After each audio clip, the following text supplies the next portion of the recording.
In a hole in the ground there lived a hobbit. Not a dirty, wet hole, nor a dry, bare, sandy hole. It was a hobbit hole, and that means comfort. His name was Baggins.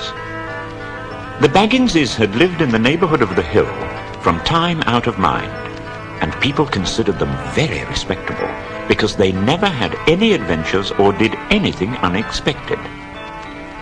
This is a story of how a Baggins had an adventure. Hobbits are, or were, a little people, and smaller than the bearded dwarves. The mother of this hobbit, Bilbo Baggins, that is, was the famous Belladonna Took. It is probable that Bilbo, her only son, inherited something a bit queer in his makeup from the Took side, something that only waited for a chance to come out. That chance never arrived until Bilbo Baggins was grown up and was standing at his door after breakfast one day, smoking an enormous long wooden pipe, when Gandalf came by. Gandalf. Tales and adventures sprouted up all over the place wherever he went. He was, you see, a wizard.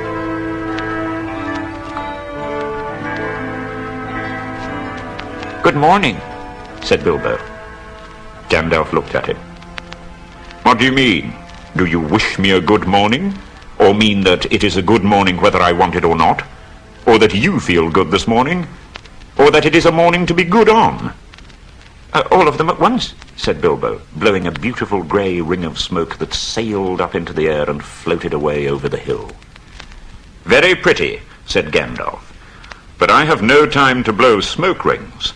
I am looking for someone to share in an adventure, and it's very difficult to find anyone."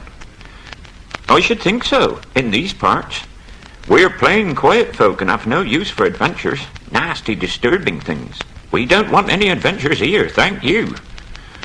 You might try over the hill or across the water." "Let me see, I don't think I know your name." Gandalf's eyes sparkled. "But I know your name, Mr. Bilbo Baggins. And you do know my name, though you don't remember. I am Gandalf, and Gandalf means me." "Gandalf.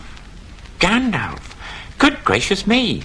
Not the wandering wizard who used to tell such wonderful tales at parties about dragons and goblins and giants.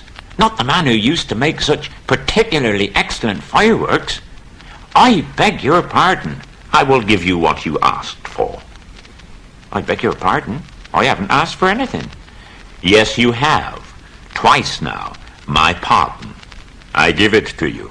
In fact, I will go so far as to send you on this adventure. Very amusing for me, very good for you, and profitable too, if you ever get over it." "I don't want any adventures, thank you. But please come to tea any time you like. Why not tomorrow? Goodbye." With that, the hobbit turned and scuttled inside his round green door and shut it as quickly as he dared, not to seem rude. Wizards, after all, are wizards. Gandalf stood outside the door, laughing quietly. Then, with a spike on his staff, he scratched a queer sign on the hobbit's beautiful green front door. Then he strode away.